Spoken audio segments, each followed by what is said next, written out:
चलने के लिए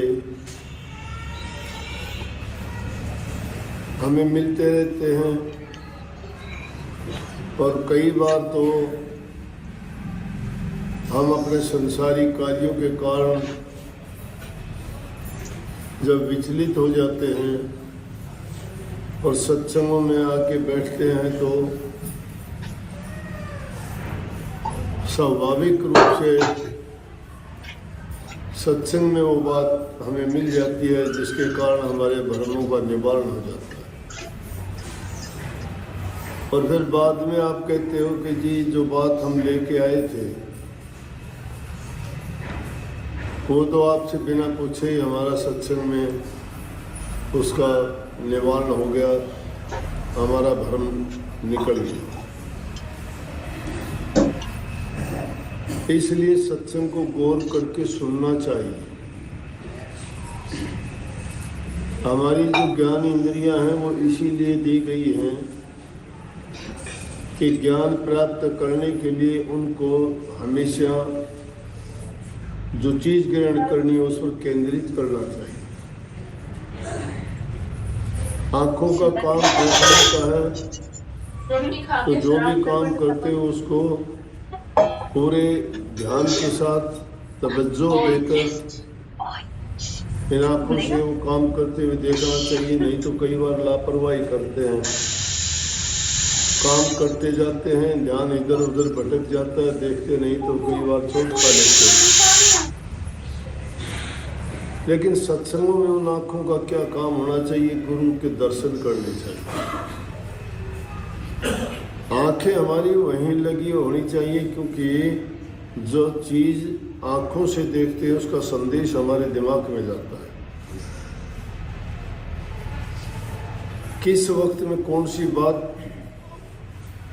ऐसी मिल जाए हमें कि जिसके कारण हमारे जिस चीज के लिए पूरा जन्म भटकते रहे वो एक सेकंड में मिल जाती है। और वो अगर लापरवाही हमारे से हो जाती है तो वो मौका अवसर छूट जाता है। फिर वो ऐसा अवसर आए ना आए, वक्त की वाणी होती है। वक्त गुजरने के बाद जैसे वक्त वापस नहीं आता, वाणी भी निकलने के बाद दोबारा वो वाणी उस प्रकार की नहीं होगी। कथा वार्ता होगी, उसमें नाम चीज तो वही आ जाएंगी, लेकिन उसका आशय करने का मतलब उनका अर्थ कुछ दूसरा ही मिलेगा हर बार। तो आंखों को इसीलिए कही से कि गुरु दर्श करो आंखन से, और गुरु वचन सुनो श्रवण से। कानों से जो वचन सुनाए जाते हैं उनको गौर करके सुनो।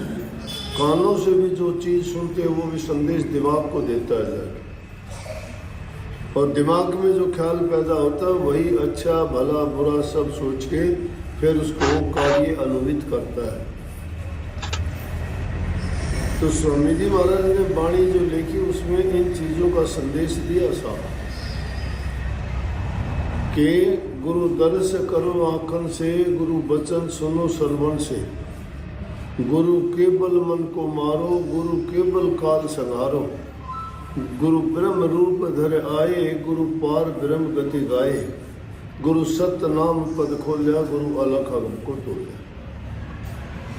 सत्संग में आते हो तो इन चीजों को सत्संग पे, गुरु पे और वचन पे उनको केंद्रित करके रखो।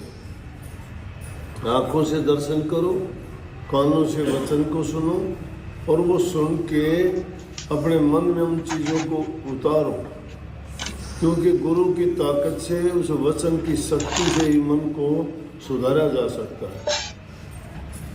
अब कई बार क्या होते है, भोलेपन की बात होती है, दुखी इंसान आता है, ये माता कोई आके कहता है, कोई भाई भी आप में आके कहता है मेरा लड़का रास्ते से भटक गया है, वो शराब पीता है, काम नहीं करता, झगड़ा करता है और घर में पड़ा रहता है। तो इस तरह से हमारी मन की, घर की सब शांति भंग हो गई है।